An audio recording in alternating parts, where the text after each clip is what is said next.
Good afternoon, everybody. I'm James Kronenberger. I'm here with my friend Debbie Neer, all the way from Florida. Today, we're going to share a little bit about thankfulness and being grateful for what we have. And Debbie's got some verses she's going to read. What's our first verse of the day, Debbie? Good afternoon, Nick. The first verse of the day is going to be Psalm 107, verse 1, which is also the same as 1 Chronicles 16, verse 54, which states, "Give thanks to the Lord, for he is good. His steadfast love endures forever." Okay. Do you have another verse you're reading along with it, or? That was the two verses, Psalm 107, verse 1, Okay. as well as Chronicles verse 1. But we have several verses that we can go over. Okay. Probably right around with that same one, we can put in Psalm 100, verse 4. Right. It says, "Enter his gates with thanksgiving, Okay. and his courts with praise." Okay, and as we're doing this video, if you could look at the video from your end and respond to the question, since I can't see it on my end, as we're doing the video from my page. But today we're going to talk about some of the things that we're thankful for, and we're asking for our viewers to write down 2-3 things or more that you're thankful for. I'm personally thankful for family as they're dwindling down. This is a fear. I lost my brother, my father, and my mother last year. So my family's dwindling down, but I'm also thankful to be alive today. And I'm thankful for good Christian friends that I can communicate with on a regular basis. And you, Debbie? What are things I'm grateful or thankful for? First and foremost, I have to say my health, because these past 2 years have not been good to me. So thanks be to God, my health has improved a lot in 2024. I have to say I'm very thankful and very blessed that I have a Lord and a God who stays with me and never forsakes me in my worst times of my life. And I, like you, Jim, I'm thankful for really great friends and people that we can rely on when we feel that we're at the bottom of the barrel. We're certain lifelong friends that are always there to help us through. Right. And, every year I usually do a Thanksgiving video around this time. Usually it's on Thanksgiving, but I'm having some people over, so it's going to be kind of difficult to do one on Thanksgiving. But we have to realize, too, we can be thankful every day, not just on Thanksgiving. We have a lot of good things that happen to us throughout the year. Sometimes we have some bad things, which we can't blame God on that, when the bad things take place. But we need to be thankful and reflect on the good things that we have. And I'm sure that a lot of good things happened in your life as well. And we'd like to hear from some of you, and share some of your positive thoughts as we're going to go on throughout this video. Debbie, why don't you share a little bit on maybe some of your traditions? Let's talk a little bit about some of our traditions that we started as we got older because our families are gone. What is your plans for Thanksgiving this year? I don't really have any plans this year. It's kind of like whatever happens, happens, because I'm thankful for the day, however it turns out. So many people in my family as well have gone, either gone to be with God or moved away. There was a time that I used to have very traditional Thanksgiving at my house, and I did all the cooking for about 13 or 15 people ever since my mom died. But the traditions would kind of be, I guess, very simple. Here in Florida, we have something called the turkey trot, and it's a race that it's from children from 6 months to 600 years old can participate in, and they do that in the morning. Then it's probably around 6 o'clock in the morning, and then they watch the parade, of course, the Macy's Thanksgiving Day parade. And then usually you eat your dinner and then you hang out and drink coffee and eat pie all night. But during that whole time, you have to say, thank you, Lord, and thank you today for so-and-so. One thing I can remember as a kid, Jim, growing up in the Parma City School District, I don't know if you ever did it, but I believe when we were like in 3rd or 4th grade, we would draw a big turkey with our hands and we would put feathers on it. And everybody in my family, from about the time we were in 3rd grade, would take a paper feather from the turkey and write what we were thankful on. And I thought that was a silly tradition. But that tradition went from 3rd grade to 21 years old. And you know, being Thanksgiving, we have to remember there's always something to be thankful for. Right. Yeah. For those of you that grew up in the Parma Heights area, you might remember the turkey hunt that we all went on. I think it was the day before. It was Thanksgiving morning. They let out 1,000 turkeys in the metro parks, and my dad would take me and my brother out there to try to catch turkey. Now, we never seen one, but we've heard of other people that caught them. But afterwards, we'd go to Perkins Pancake House or IHOP and have breakfast. But every year we went on that turkey hunt, and we'd walk around the park pretending we're hunters. I had my little hunting outfit on with no gun or anything, but you had to use your hands to catch the turkey.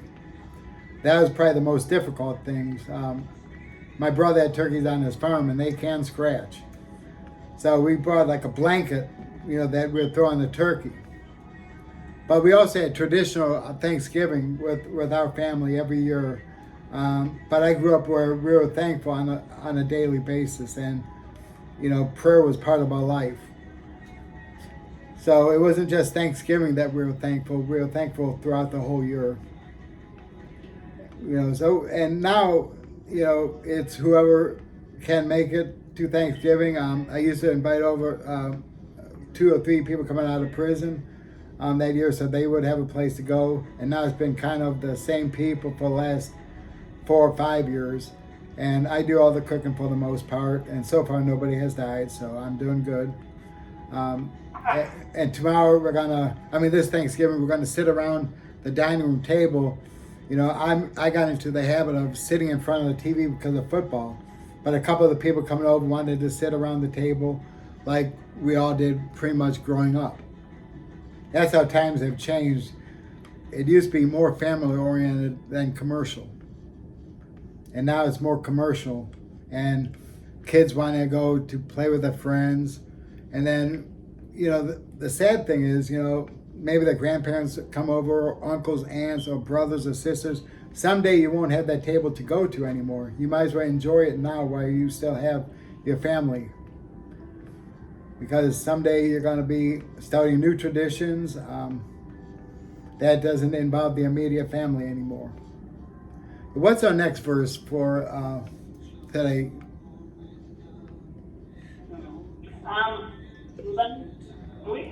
Another verse that we had talked about would be in 1 Timothy 4:4. And this, before I read this, I have to say, with as active as you are in hope for the community and trying to feed the homeless and keep them warm during the winter, Jim, God will provide for that. But by the grace of God, so I just have to say, I was homeless during the hurricane, and I was without food for maybe 2 days. So I really don't know what it's like other than that short time. But for hope for the community, for people that are homeless, I would like to say that in 1 Timothy 4, verse 4, it says, "For everything God created is good, and nothing is to be rejected if it is received with thanksgiving." So I don't want any homeless person to ever think that they were rejected by God. It's just things happen, but as long as you have the faith in God and you have Thanksgiving in your heart, there's always hope for the community. And please, God, people will get homes and get shelter that they need. But during this time of Thanksgiving, I think that they really need to just maybe say an extra blessing or two and thank God what they have. But you folks that hope for the community are out there to help any way you can to make people's lives better. I'm going to encourage our viewers to some time go around and talk to some of the homeless folks, and you're going to find out that they're all from all different walks of life. Some might have lost their employment or their job. Some might have been involved in a domestic violence situation and had to flee and leave their husband or wife. You might find some that choose to be homeless because they can't afford to rent an apartment, with the cost of living, especially the last 4 years, how the cost of living has doubled and in some cases tripled. So there's always a reason why somebody is homeless. Maybe someone just came out of prison and they can't find a place to rent because nobody's willing to give them a chance. If it wasn't for God's Son, Jesus, dying on the cross, none of us would have a chance, because we're saved by His grace, and the grace is what's free to us. And it's undeserved. We don't really deserve His grace, but He gives it to us. And that's something we need to be thankful for, that we have opportunities. And maybe you don't have the money, and I don't encourage people just to hand the homeless people money because you don't know what they're going to spend on. But if you have a few dollars, if you want to buy them a hamburger or a cup of coffee, or if you see a mother with children that's hungry, buy them some food, whatever you can afford. And I challenge you to find one person this year to go the extra mile to get to know or talk. And that doesn't mean you have to invite them to your house. And I don't encourage that you do, because you don't really know these folks. But listen to them. Have an open ear. And, Jim, if I can interject here just a little bit, and I'm sorry if I cut you off, but where I live today, it's probably about 70 degrees. And we have 2 homeless camps in this county. One's probably about 13 miles north of me, and the other one is a little bit west. But you know what I find interesting is at one time, as I told you in our conversations before, I volunteered at a church every Thursday for probably 2 years, feeding the homeless, maybe not necessarily homeless, but the less fortunate and the hungry. And we used to have cans that we would give them that had cold tabs on them, so you didn't need a can opener. But what I found very interesting is that by helping people that were less fortunate than me, I probably got a bigger blessing than they got. Right. And also, when you say stop and talk to the homeless, I met, there's a lot of veterans, not necessarily disabled veterans, but a lot of veterans who have been in Vietnam, have been in Desert Storm, Afghanistan. And some of those people choose to be homeless because they don't have to deal with the paying of the rent of this or that. But when you talk to these homeless people, it's kind of like choosing the one that's the least among us, or the sheep that's gone astray. Some of those people want to be homeless. Some people can't help it. But the ones that are homeless, and in these homeless camps, if you will, they're probably happier sometimes in their life than we are. Right. I met one man up in Tampa when I used to have a job that made me travel to Tampa a lot. And he had a lot of money. He was an alcoholic. I prayed for him. And there's a beer down here, I don't know if you folks have it up in Ohio, but it's called Immokalee, Old Milwaukee. We call it Immokalee Fest. But, and the man said, he said, I lost hope, and I used to be a millionaire, and now I'm living on the streets because I spent my money one beer at a time becoming an alcoholic, and now I have no home to live in. So, what I said to him is, never give up hope. It's never too late. One day all your money will be gone, all your beer will be gone, and you'll have to do something. And it's just very, very interesting to think that all these homeless people have hope in their heart like we do. They wish they had homes. They live on the land, literally. They have canned food that they ride their bicycles 12 miles to this church I was working at. But there's always hope. So hope for the community no matter what city you live in. Right. You have to always encourage people, move them, not judge them, not condemn them, but just be there for them. And sometimes it just takes that one person to say, hey, you're good, you're okay. Yeah. And one person's kindness can change the whole look of a homeless person. And one of the things I would like to give the credit to for Hope for the Community is Candace Hudson, as I asked her to kind of lead our group, and she's done a great job helping to plan the events along with Rita, Rachel. I can't say enough about Judge Bill Hedrick. He financially backed 2 of our events and pretty much covered the whole cost. It's nice to see our leaders in the community to help out. The same judge goes out in the summertime to help clean up communities with a few of the groups. So I'm really proud to get to know this judge and some of these people that have helped us in the past. No one gets paid for this. It's all volunteer. And we're out there in extremely hot weather in the summertime when we have our community fairs, as we will again this year. But right now we're planning a spaghetti dinner coming up. I think it's going to be the second week in January. I'm just waiting to confirm that.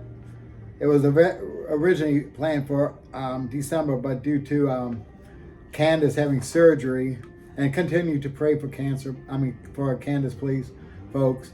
But we're trying to postpone it, and we're putting together a spaghetti lunch, knowing we're going to be passing out in the morning from 9 till 1 o'clock at the Church for All People. But if you'd like to donate anything, you could donate financially to our Cash App, which is Hope for Ohio. Also, we need spaghetti noodles like the rigatoni noodles, and spaghetti sauce, along with hats, gloves, and scarves. We're going to put together a care package with some personal hygiene there as well. If you'd like to donate any of those items, please reach out to me or anybody with Hope for the Community. And the Cash App, you could donate directly there. And we appreciate any help that you can give us. And this is not just a Thanksgiving group. We're a group throughout the whole year, so we want to be able to help people and continue to help people as long as the funds are permitting. And we've had great support before, and I really appreciate everybody that has been involved. Do we have another verse to go along? I'm sure we do, but I just want to say, when we were children, again, in the Parma City School District, I'm just so blessed. That's something I'm thankful for, that when I went to school, we had great teachers, and they really cared about that every child did well. Now, we always learned that Thanksgiving simply means giving thanks. And when you're asking for the donations for the Hope for the Community, for the spaghetti dinner, I really wish I would be able to come up and help you guys. It's a bit cold for me. But you never know where I might pop up, and I might want to help out because I love people. But, folks, you go to Tim Hortons, you go to White Castle after you go out and party all night. People, they go to Starbucks, they go to the midnight snack at Taco Bell. That $5 or $10 that you use to go to Starbucks or go get a bite to eat at midnight, if you only stick one Starbucks a week, that would be more than $5. And that $5 that you didn't spend on Starbucks coffee could buy a lot of noodles, a lot of macaroni noodles, pasta sauce. On that $5, you could probably feed 8 people if you went and bought stuff at Walmart or wherever. So folks, think about it. When you're thankful for everything you have, remember how much somebody might be thankful for that $5 donation you make, because that might be the only meal they get for the day or the week, depending on the situation. Right. And sometimes we give out seconds if there's extra food. We try to make sure the kids get extra, before anybody. If that might be the only meal of the day. And the spaghetti is going to be a really good meal. I forget who came up with that idea about serving something hot. I kind of think it was Candace. The brown bag lunches are fine, but once in a while you still want to have a hot meal. And it's not real expensive spaghetti, and we want to have a little Debbie there with them, a bottle of water. So there's these guys, we want them to be taken good care of along with our care package, which we wanted to do before Christmas, but it's going to be cold in January too, so all that would come in handy for whoever receives the bag from us. You know, and we'd like to pass like 200 bags if possible, and right now we only have like 50 hats, 50 gloves, and 50 scarves, so we need about another 150. So. And maybe by you guys coming a little bit after Christmas, people will think, hey, you know, I'm so blessed and so grateful. That's like when you sit down at your Thanksgiving meal on Thursday, or your Christmas dinner in a month from now, and you say, oh, we have all this leftover food, oh, we have so much pie, and you're blessed and grateful, really, if you're truly thankful for everything you have, you would say, and we have too much food, if we would have bought $5 less worth of groceries, but a little bit of a smaller of a turkey, made less mashed potatoes, they could give that to the homeless person. And if they thought about the homeless person who didn't have anything, then maybe they might say, hey, we were so blessed, let's donate this money. Because as you know, we speak often, Jim, and being friends for, 40, 41, 42 years? More than that. We've been friends for probably, I'd say, close to 15 years. Yeah, since junior high. At least 50 years. But, you know, you've heard me say many times, I was hungry and you fed me. I was thirsty and you gave me drink. Or, you know, if you know somebody that's homeless in Columbus, or you know somebody that's down and out on their luck, and you have extra food available from your own personal table, I'm sure if you took a care package and put a little bit of, put a meal together, those people would be so blessed. That would be the most thankful thing you could do on Thanksgiving, because they're telling you thank you for something you helped them out, and you're giving, and you're blessing people.